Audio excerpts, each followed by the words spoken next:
BX1 +. L'invité de Fabrice Grosfilet. Voilà, notre invité politique en studio aujourd'hui, c'est Bénédicte Linard. Bonjour. Bonjour. Ministre de la Culture en Fédération Wallonie-Bruxelles et également ministre en charge des droits des femmes pour cette fédération. Vous avez pris depuis hier la présidence de la conférence interministérielle pour le droit des femmes. C'est un nouvel organe qui regroupe un certain nombre de ministres qui avait été lancé il y a presque un an maintenant, c'était il y a 10 mois, presque 2 ans. Ça fait 2 ans déjà qu'elle a été lancée. À tout début de la législature, avec plusieurs ministres, on s'est dit que la question des droits des femmes nécessitait de travailler ensemble. C'est d'ailleurs à l'écoute du terrain qu'on a répondu à cela. Et en 3 mois, cette conférence interministérielle s'est mise sur pied. Et aujourd'hui, on voit bien qu'elle a tout son sens, puisqu'on arrive à travailler de manière coordonnée avec les différents niveaux de pouvoir du pays pour travailler à l'égalité des hommes et des femmes. Alors, c'était avec Nawal Benamou, qui est compétente sur cette question-là en région bruxelloise. Il y a Christy Montréal, mais il y a aussi d'autres ministres du fédéral, Vincent Van Quickenborne qui a la responsabilité de la justice, Annelies Verlinden pour l'intérieur. C'est quoi le bilan? Est-ce que d'abord, c'est autre chose qu'un club où on s'échange de bonnes idées, de bonnes intentions? Est-ce qu'il y a des décisions qui ont été prises? Et est-ce que vous arrivez à articuler les différents plans des uns et des autres? Parce qu'il peut y avoir un plan pour le droit des femmes en Fédération de Bruxelles, un autre à Bruxelles, un autre fédéral. Est-ce qu'on se parle?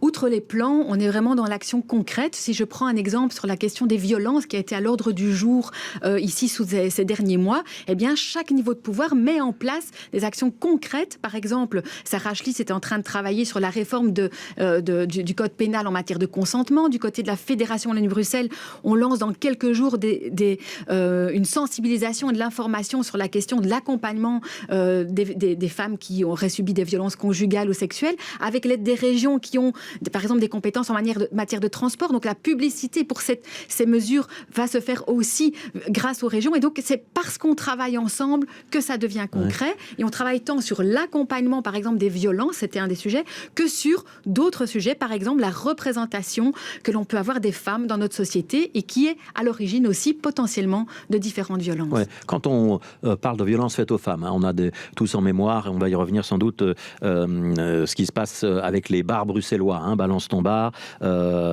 Vous avez dit, par exemple, entre quatre yeux à Vincent Van Quickenborne, ministre de la Justice, que le parquet classe sans suite ou ne bouge pas sur ces dossiers, ça ne va plus? Alors c'est exactement de cette manière que cela se passe. Nos cabinets travaillent ensemble et on met sur la table les vrais problèmes pour trouver des vraies solutions. On ne peut plus faire l'impasse ou on ne peut pas fermer les yeux sur ce qui se passe en matière d'inégalité et de violence dans notre société. Et donc clairement, on trouve des solutions ensemble.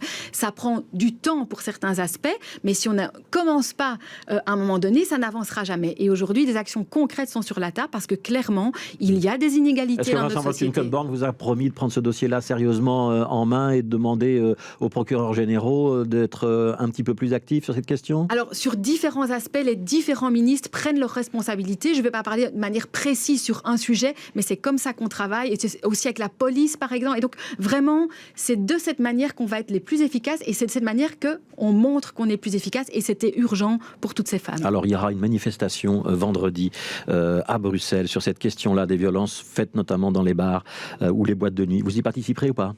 En fonction de mon agenda, je pourrais y participer. Ouais. Elle est en non-mixité, cette manifestation, c'est-à-dire que on demande aux hommes de s'abstenir. Est-ce que c'est là une bonne réponse? Les hommes peuvent aussi dénoncer les violences, y compris les violences faites aux femmes dans les bars, dans les boîtes de nuit. Et donc, je vais répondre oui à vos 2 questions. En fait, je pense que sur le chemin de la lutte contre les violences faites aux femmes, on doit pouvoir permettre à certains moments de libérer la parole. Et on ne peut pas fermer les yeux sur le fait que les violences sont le fait d'hommes vis-à-vis de femmes. Si dans le chemin de cette libération de la parole, on doit passer par certains moments par la non-mixité, on doit pouvoir le faire. Mais bien sûr, on a besoin de travailler ensemble, tous ensemble, dans cette lutte contre les violences. Et la question des droits des femmes et de l'égalité se mène sur différents fronts.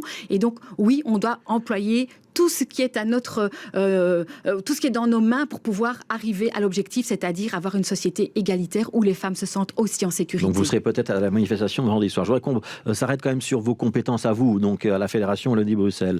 Quand on parle de droits des femmes ou d'égalité hommes-femmes au sens large, 2 possibilités d'action pour vous, notamment dans les médias, dans la visibilité des femmes dans les médias, dans le discours qui est véhiculé par la publicité, par les œuvres de fiction. Vous allez faire quelque chose ? Alors effectivement, on est en train, donc il y a 2 axes dans ma présidence qui vont être abordés durant les 10 mois à venir. C'est la question de la lutte contre le sexisme dans la publicité, qui nécessite aussi des moyens d'action à différents niveaux de pouvoir.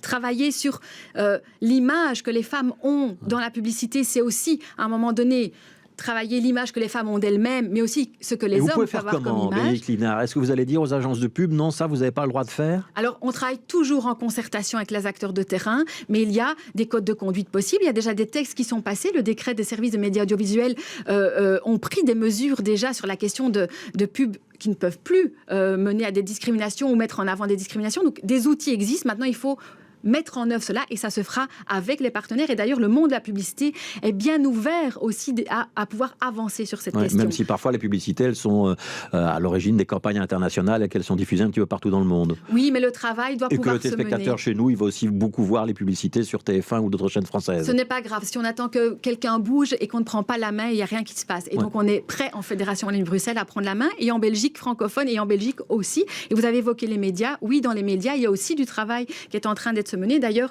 il y a maintenant une recommandation sur la question du traitement médiatique des violences faites aux femmes qui existe et qui est mise en place. Ne plus parler de drame conjugal, par exemple. Par exemple, les mots sont importants. Tout à fait. Vous êtes ministre de la Petite Enfance.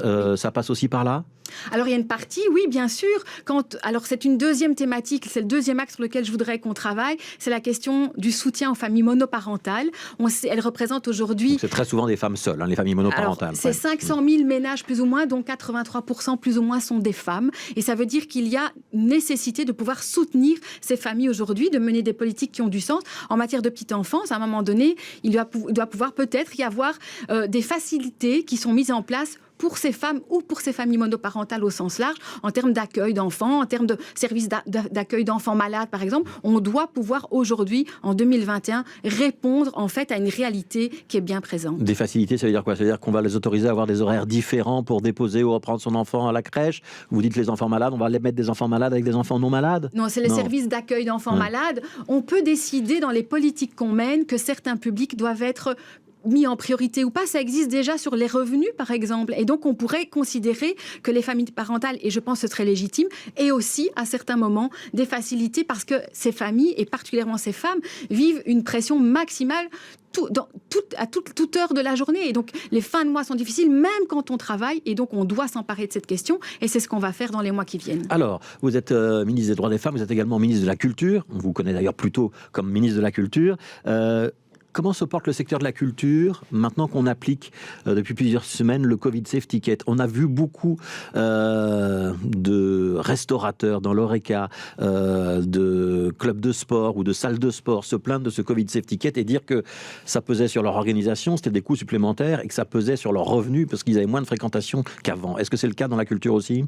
Alors vous savez, mon intention depuis toujours, c'est de faire en sorte d'amener le plus de culture possible vers tous les publics et de faire en sorte qu'il n'y ait plus de frein à la culture. Est-ce que le Covid Safety Kit freine la fréquentation des lieux culturels ou pas ? Je n'ai pas de retour en ce sens. Par contre, d'un point de vue organisationnel, ça change les choses. Quand on avait travaillé avec le secteur durant l'été, on s'était dit que ce CST, comme on le dit, ce Covid Safety Kit pouvait être optionnel et permettait soit alors de garder les mesures précédentes de distanciation, etc., ou de travailler avec cet outil-là, parce que c'est un outil de gestion de risque. Aujourd'hui, sur le terrain, ce que je reçois comme retour, c'est que certains sont très contents, entre autres ceux qui organisent des concerts, et d'autres ont aussi ces questions que j'ai moi-même, c'est comment est-ce qu'on garantit cet accès à plus de monde possible. Et certains, par exemple, l'appliquent certains jours et choisissent que certains jours, ils ne l'appliquent pas, ils travaillent alors avec des jauges réduites. Oui, donc ça veut dire, il y a certains cinémas, notamment qui font ça. Certaines séances se font avec le masque, avec la distanciation et à un plafond de 50 personnes.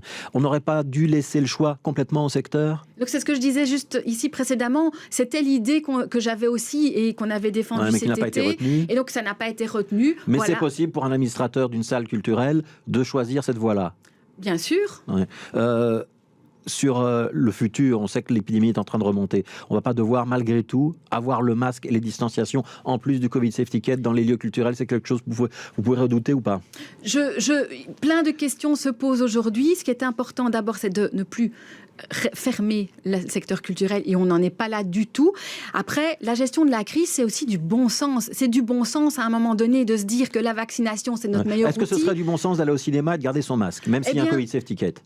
Ça pourrait, à un moment donné, si c'était nécessaire. Aujourd'hui, ce n'est pas le cas, mais si c'était nécessaire, on ne doit pas avoir peur de se poser les questions à un moment donné. Je veux dire, c'est du bon sens à un moment donné, quand il y a plein de gens dans une salle, de prendre des mesures pour essayer d'avoir le moins, entre guillemets, de microbes possible, que ce soit même le Covid ou autre chose. Nous sommes à l'automne, on sait que les microbes reviennent, il y a plein de gens qui tombent malades de plein de maladies, eh bien ça a du sens à un certain moment de remettre des gestes barrières. Ouais, vous êtes ministre de la petite enfance et l'ONE, l'Office national de l'enfance, est notamment chargé du tracing dans les écoles. Et vous avez dit, c'était sur Facebook, c'était au mois de septembre, qu'il fallait relâcher la pression insupportable sur les écoles. Ça fait beaucoup de bruit, ça a beaucoup été commenté. Est-ce que vous assumez aujourd'hui que cette petite phrase a peut-être été prononcée à contretemps dans un moment où l'épidémie repartait et que c'était malheureux? Souvenez, vous l'avez dit vous-même, je l'ai dit en septembre. En septembre, l'épidémie n'avait pas repris, mais je n'ai pas changé d'idée. Je pense, et je n'ai pas parlé des écoles, j'ai plutôt parlé des enfants. Je pense qu'aujourd'hui, la santé globale des enfants doit être prise en compte dans la gestion de la crise. Je parle surtout des enfants en dessous de 12 ans. Alors bien sûr, quand on est malade, on reste chez soi, on se fait tester, etc., etc. Mais la question qui se pose, c'est que fait-on aujourd'hui dans une société où 86% des adultes sont vaccinés et qu'1 million ne l'est pas encore?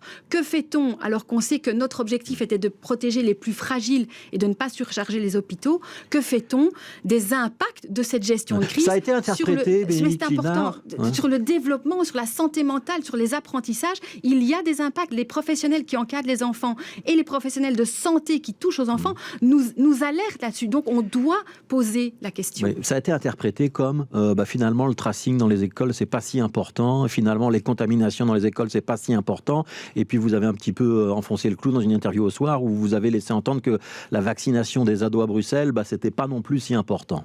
Et donc, ce que j'ai dit à vos collègues du soir, c'est que clairement, notre meilleur outil pour pouvoir faire face à nos objectifs de lutter contre le Covid, c'était la vaccination, que ce soit des jeunes et des adultes. Donc vous assumez la vaccination, y compris pour les jeunes. C'est ce que j'ai dit. Et donc, clairement, en suivant toujours les avis du Conseil supérieur de la santé, qui a dit que pour les 16-17 ans, il fallait recommander la vaccination et que pour les 12 à 15 ans, il fallait la rendre possible. Et c'est ce qu'on fait. Et c'est pour ça qu'on continue la sensibilisation dans les écoles aussi. Donc on vous aura un peu mal compris.